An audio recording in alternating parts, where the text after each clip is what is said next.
What's going on, guys? Welcome back to episode 6. As I said, we're going to be making the drawer in this episode.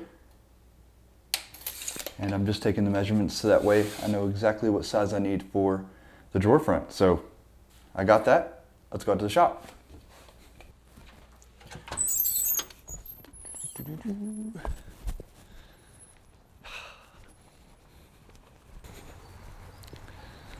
Let's get to it.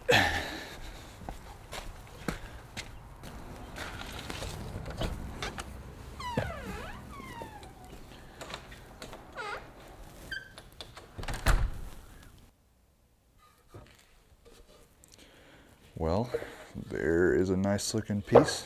I've got to be honest, guys, it has been a minute since I've been in here, probably maybe 2 months, and that's insane. So it feels good to be back in here. And I've just kind of went through a little bit of my walnut stash and looking for something that's got a little bit of figure in it.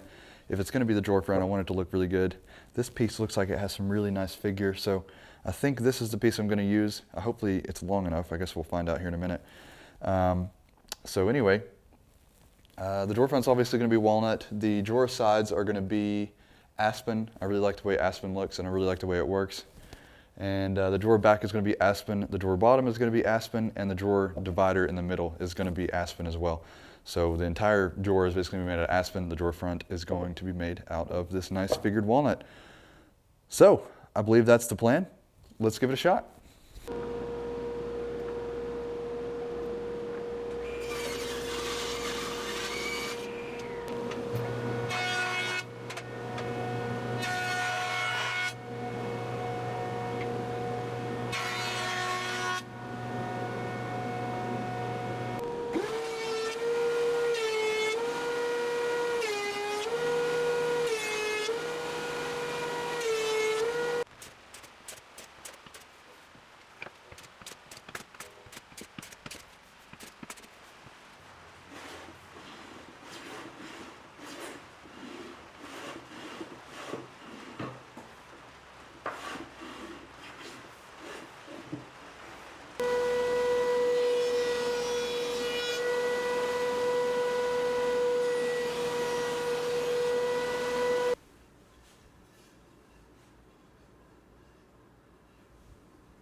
So the first thing that I needed to do was fit the drawer top and bottom.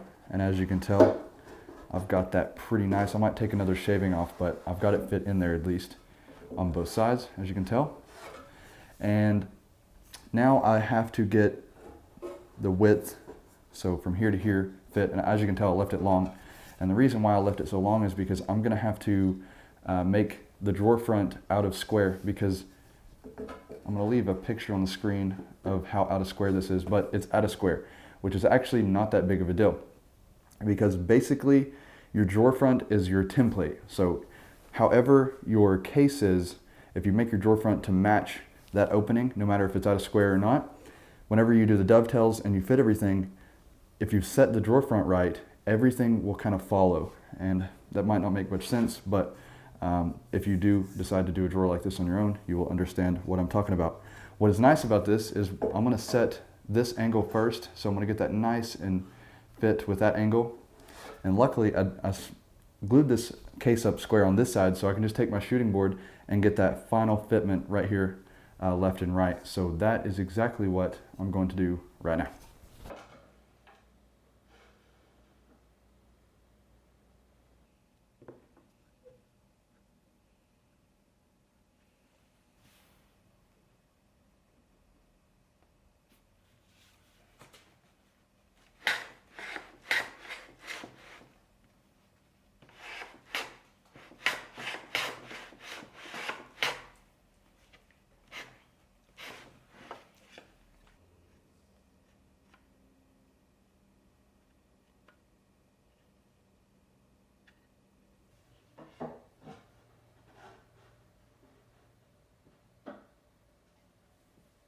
as I said previously, I'm going to be doing the rest of the drawer in Aspen. So the next step, as I said, was going to be the back panel.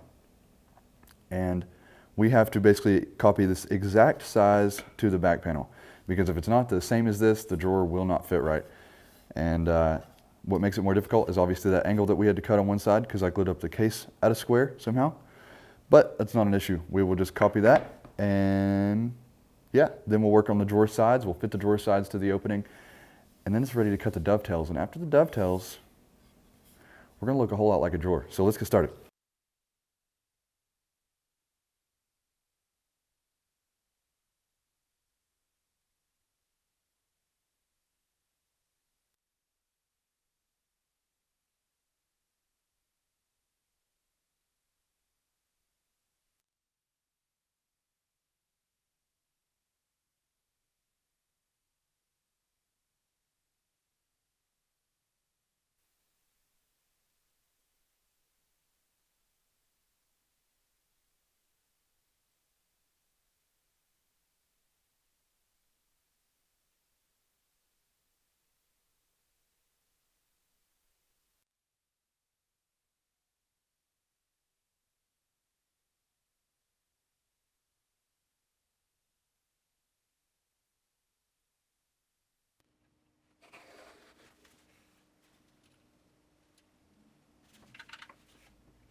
So this is as far as I've ever gotten with making a drawer. I never even glued these dovetails in.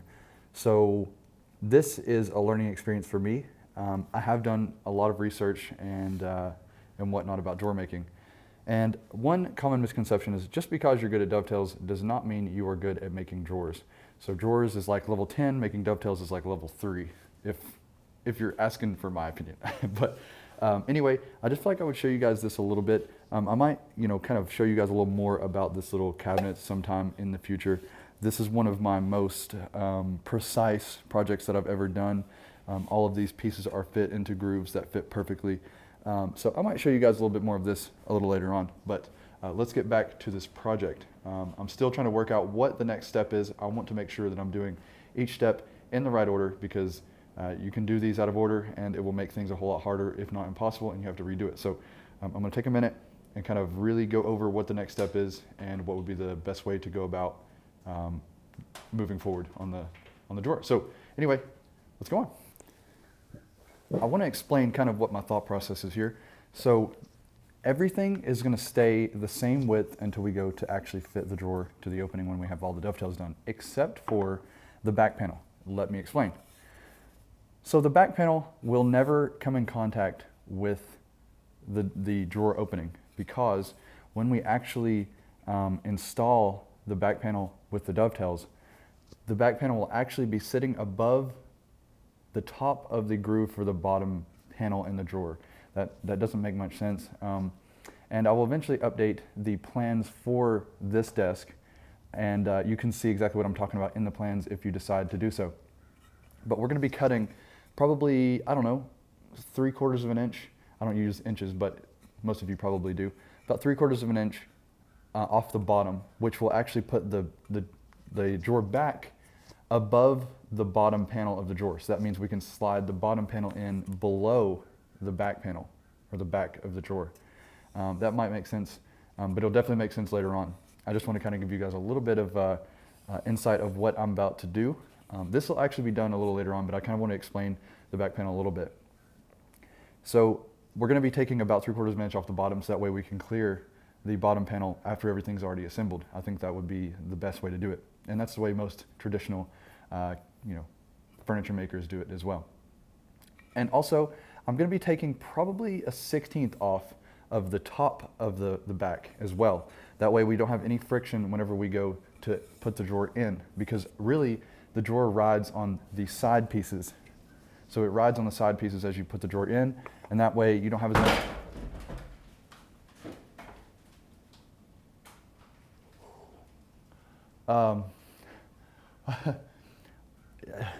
I don't know. I don't know what just fell on my roof, but it sounded like a body. It sounded like a body. I don't know if you guys could hear that. I don't know if an animal just fell out of the sky and hit my roof, but that literally just about gave me a heart attack. And I'm really glad I got that on camera. That was pretty funny. I don't know if I'll leave that in the video, but I should.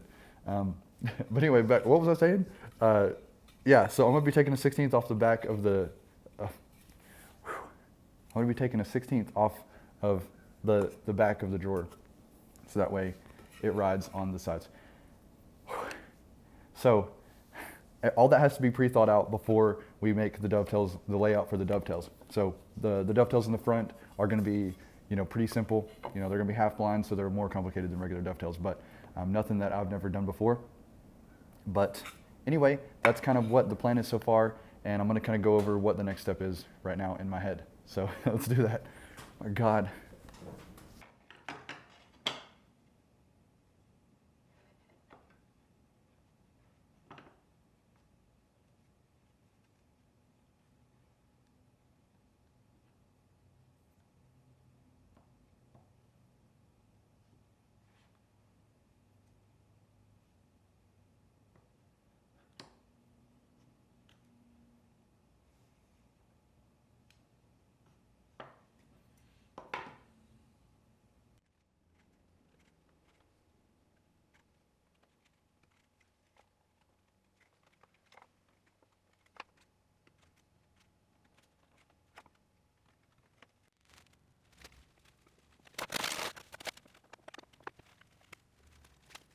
Well, now that I have my disaster cleaned up and all my tools laid out quite nicely on the bench here, I'm gonna drink some coffee because I'm gonna get prepared to finally cut a little bit of joinery. And these dovetails are quite small. They are, probably 13.5 mil long, and I'm gonna be doing 3 of them. So if you know anything about dovetails, that's gonna be some really, really small pins, and I'm gonna need some really, really sharp, small chisels to be able to do that.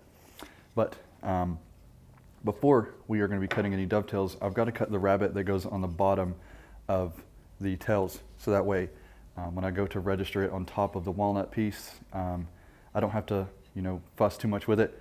I know it'll register right on that. And if you guys have seen me cut dovetails before, you know exactly what I'm talking about. But if you don't, well, you will here in a minute. So a lot of people do this with a rabbeting block plane. I, for one, do not have a rabbeting block plane with a fence. So I'm gonna have to resort to my table saw. Still works just as well. So let's go ahead and do that.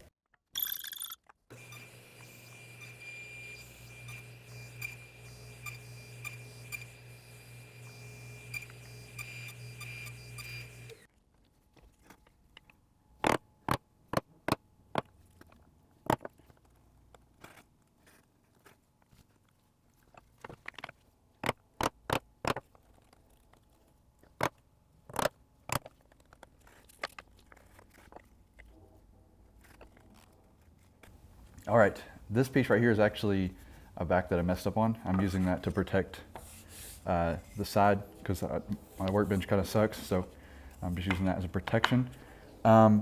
So this is obviously what I was talking about the rebate. So that way, whenever I go to register this and do the layout, as you can tell, that will just sit right on there, and I don't have to kind of wiggle it around and guess and look down the gap to make sure. It's just a nice little safe way to know for a fact that you're placing it where you want it. Now, I have done all this layout very, very intentionally. So where I've laid out the marks for the edges, I've done it all on the top. So all of where I have marked for the edges is the top of the pieces, and I want to make sure whenever I do this to orientate everything right, or this will not go together and I will have to completely redo it. And I've made this mistake before, so I'm really, really, really trying to be careful here and not make that mistake again. So this piece will actually go like this, and I will line it up with the top. I need to make sure that I'm lining it up with the top just like this. So if I have any gaps, I want it to be or if I have any pieces that are longer, which I will, I want them to be on the bottom. So that way, whenever I flush up everything in the end, I know that everything will be as close to perfect as I was hoping.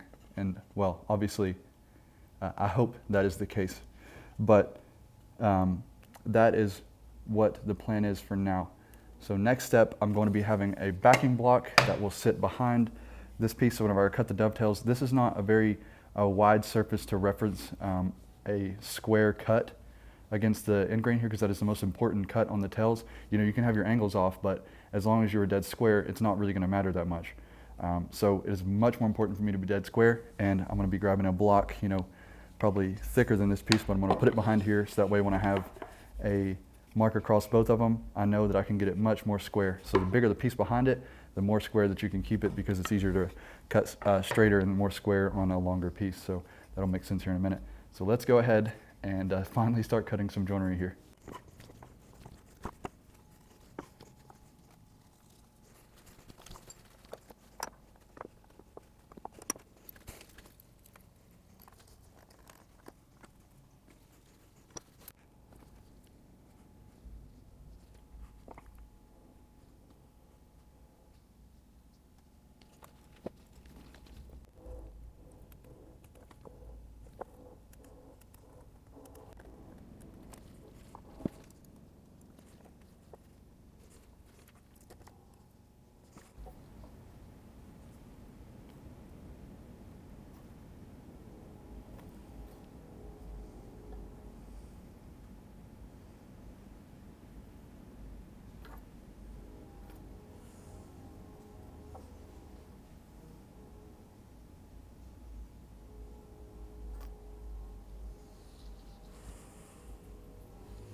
Something I'd like to point out is for these small of dovetails, you really want to bring out your sharpest and finest tools.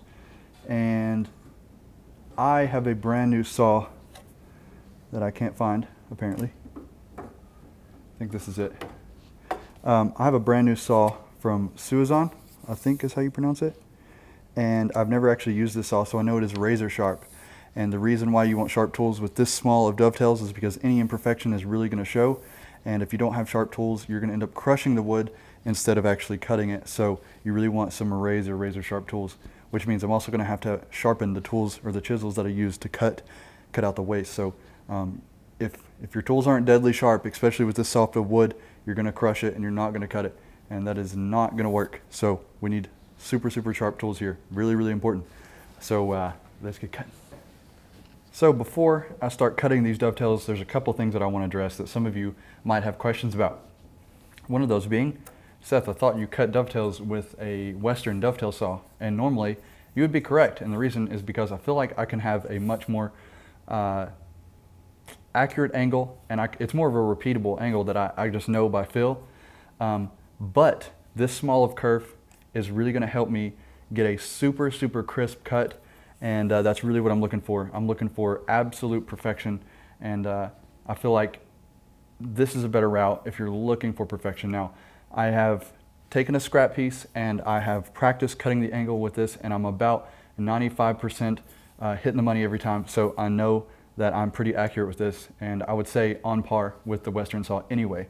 And the only thing that sucks about using this is that when I go to use my, what's it called?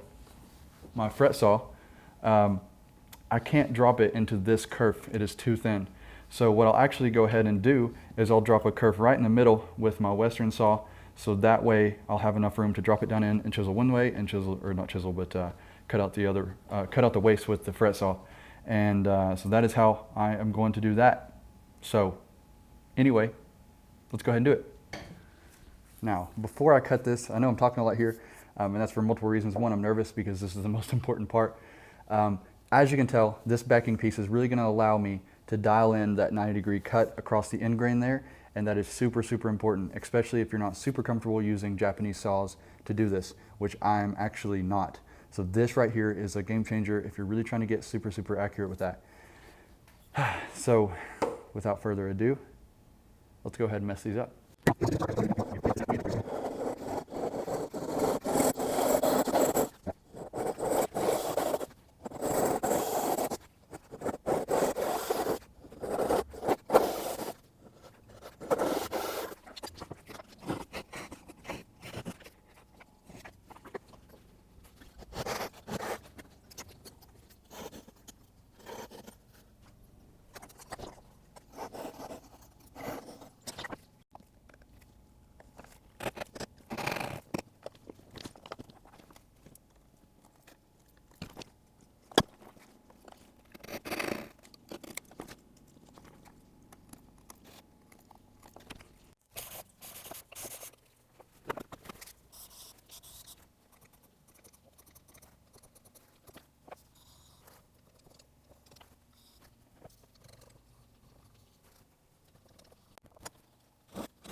So as you can tell, the tape is kind of a guide, and I stayed away from the tape by about 1 mil or maybe 2, and I will chisel to that line, and that will hopefully be the most accurate way to do this.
Well, I have got the dovetails fit on both sides, as you can tell. Just kind of doing a little test fit to see if everything's looking nice, and I'm thoroughly pleased with that result. Can't complain. So the next step, we are going to be running the groove on the inside here, and that's going to house the bottom panel. And the back panel, whenever we go to fit it, I will cut the back panel to be above the groove that we make here. So it'll actually be short, and that means we'll probably only have two tails on the back panel there. And you guys will see all that here in a minute, so it'll all make sense. I don't really know why I'm explaining it now, just so you guys know what we're about to do. So anyway, I'm getting super excited on this. This is looking really good. A lot of work, but everything is coming together. Test fit it inside of the opening, and everything seems nice. So I'm getting pretty excited. So let's go on and cut these grooves. Before I cut this groove, I wanted to mention something that is very, very important. So remember how I said that we had our reference faces on the top? Well, now that we've cut the dovetails and we've referenced the alignment from the marks that we made on the top, if I wasn't paying attention and I was going to do these grooves, it might be tempting to want to register the fence on the table saw on the bottom. And what would happen is your groove would not line up from the front to the two sides. It would not line up because they don't line up as far as like being flush, because I've got to do that later. So what that means is the groove wouldn't line up. So it's very important that you remember that. So whenever I cut these grooves, I want to make sure that I'm registering from the top face.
So now I have the length cut. So next what I'm going to do, and I'm not going to do this based on any measurement, because I think the best way to do this is to take it to the table saw and slowly start taking some off until I can get the rabbet to fit inside the groove. I think that makes the most sense. And I'm going to leave a little bit of room, so I'm going to cut it just a little bit short. I mean, just probably 1/2 millimeter, just so there's no interruption when I slide it all the way down, just in case there is any inconsistency. So, all right, we're going to the table saw, and that is what we're going to be doing next.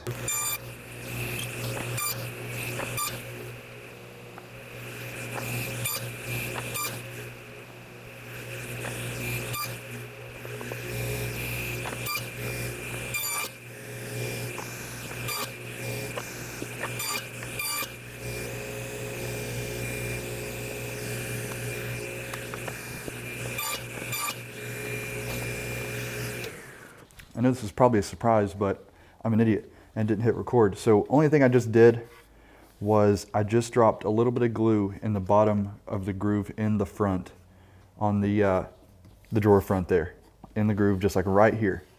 And then I just slid the bottom panel in place, and it was really satisfying, and I wish I'd have got it on camera, but unfortunately I did not.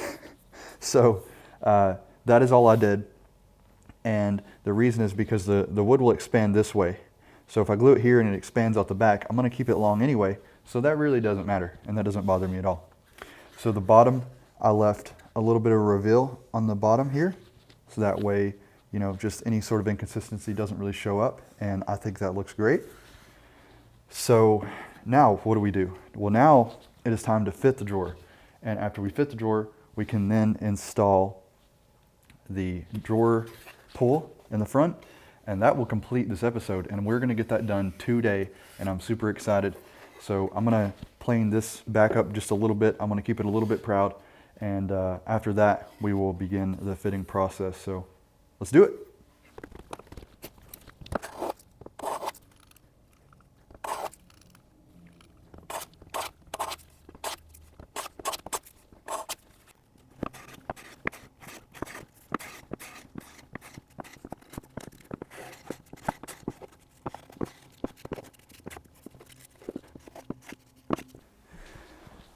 I went through and I just very lightly hand planed all the surfaces. And then something that I've never really seen many people do is I took some really fine grit sandpaper and just kind of went over all the surfaces as well, just to kind of smooth everything down and get rid of any ridges that the hand plane left, because you know how hard it is to not do that. And I think that was a good idea. So let's test the fit here. So if you guys remember, the button that I installed will prevent this from going in. So what I'm going to do is come from the back here. Okay, where you at? There you are. And then it will slide right in. And that, my friends, is looking pretty nice. So as you can tell, the button will prevent this drawer from being pulled all the way out, as you can tell. Still got to do a little bit of fitting there, because it's getting a little bit tight there at the end. But that right there is pretty nice.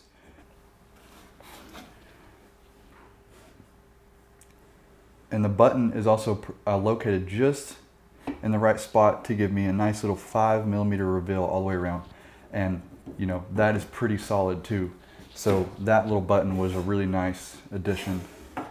And I believe this is where I'm going to leave it as far as fitment for now, because in the end I can come through and take a little bit of shavings off of the back here to really get this fit super nice. But even if it was fit like this for the rest of its life, you know, I'm only going to be pulling it out to about right here to grab a pencil or something, so it's not a big deal, and that really closes nicely. So with all that being done, what is left now is to put the drawer pull on the front and put a coat of finish on just the drawer front here, and then call this complete. And I've got to say, I'm really happy with this. So let's go back out to the shop.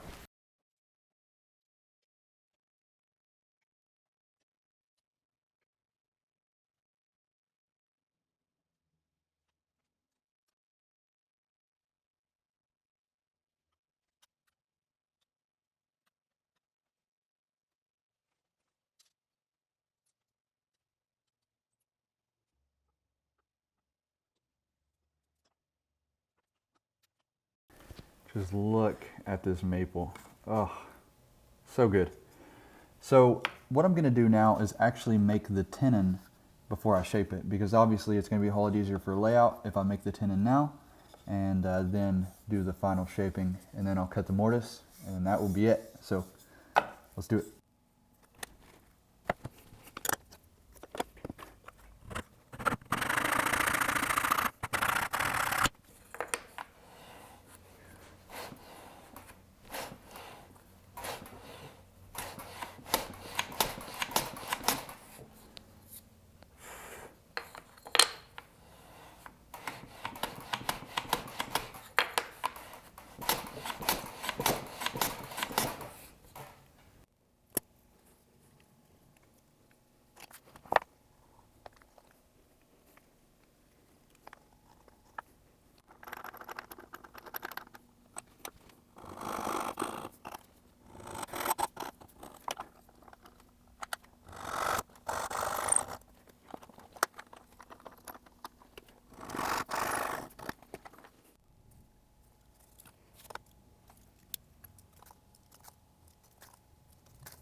Okay, so I have the drawer pull pretty much shaped the way I want it. I might do a little more refining later on, but it is definitely good enough for me to start doing the layout. So basically I'm just going to go everything off center line. So I've got basically a crosshair here that shows me where the middle line of the drawer front is, and then the middle line from width, width and height here. And I'm going to do the same thing to the drawer pull, and that's how I'm going to lay out for my mortise. So, all right, I'm going to do that now.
Well, I've spent a little bit of time here roughing in kind of my new lights. As you can tell, it probably looks a little bit different. My lighting setup isn't perfect, but it's definitely an upgrade. So overall, I'm pretty happy with it. I've got to do a lot of work with the wiring and stuff, just kind of getting everything rough. So I'll show you guys that later.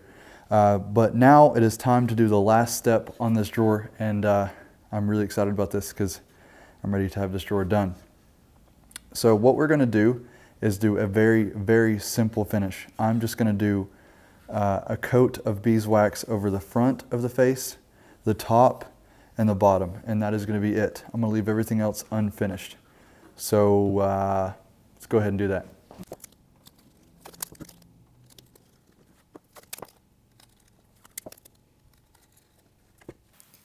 This video ended up being 48 minutes long. So if you've stuck around this long, I just want to say thank you so much.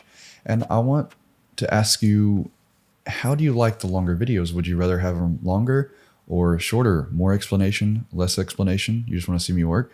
What do you guys want? This video took me quite a long time to edit.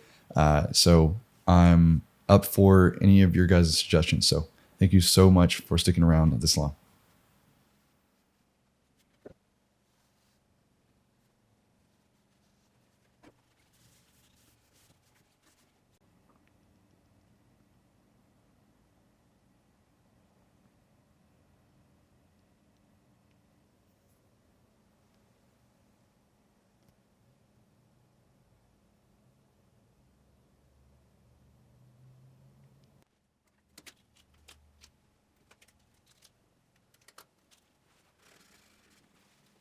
All right, the drawer is finally done and we can finally put it where it belongs. So as you can tell, the drawer will not go because the button is in the way, and I can put my hand in the back and press the button. But I also found this little trick that if I put a piece of paper on top of the drawer before I put it in, it actually holds that button up. It's like a ramp, and it allows the button to stay up as I push the drawer in. And now if I try to pull the drawer out, you can tell it stops on that button. And there's nothing holding the drawer from the back. It doesn't stop on like a back panel or anything. So whenever I push it all the way forward, you can tell it stops on that button and gives me a perfect 5mm reveal. So that button was actually really, really nice, and it worked just as I was hoping it would. Now the fit on this drawer is not perfect, and what I'm gonna do is I'm actually going to let the drawer acclimate to my house, and then I'm gonna go back and do a little bit more fine tuning, and this will be a couple weeks from now, so I can really let it figure out what it wants to do in here. And it's gonna change with seasons anyway, so I'll just kind of fine tune it as I kind of feel like it. So, but as of right now, it fits pretty nice, and I'm extremely happy with it. And I really liked a little bit of figure that I got on the drawer front, and of course the dovetails look pretty nice. So yeah, I am pretty pleased with it. Well, I guess that means we can finally put this episode to rest. That means this episode is finally done and we can get on to the next one. And what's nice about the next one is it is the last episode for this entire build. So I believe we're on episode 6. So episode 7 will be the last episode. And it's been a long time on this build, and it really has been pretty challenging, but also pretty fun as well.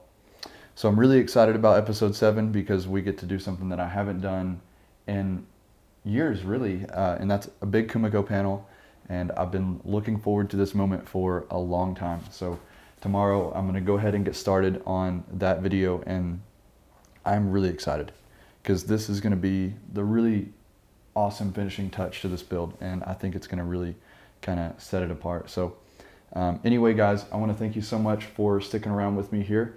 And hopefully you guys will be on the next one. I would really appreciate that. And I'm really looking forward to getting on to the next build, which is going to be my nightstand. So we're going to be doing some more drawers, some more dovetails. And yeah, we got a bunch of things planned. I got some coffee tables planned. So if you are interested in any of that, make sure to hit the subscribe button. If you enjoyed the series, make sure to leave a like. If you have any questions, make sure to leave them down in the comments. And I will see you guys again, hopefully very, very soon. So thank you for watching.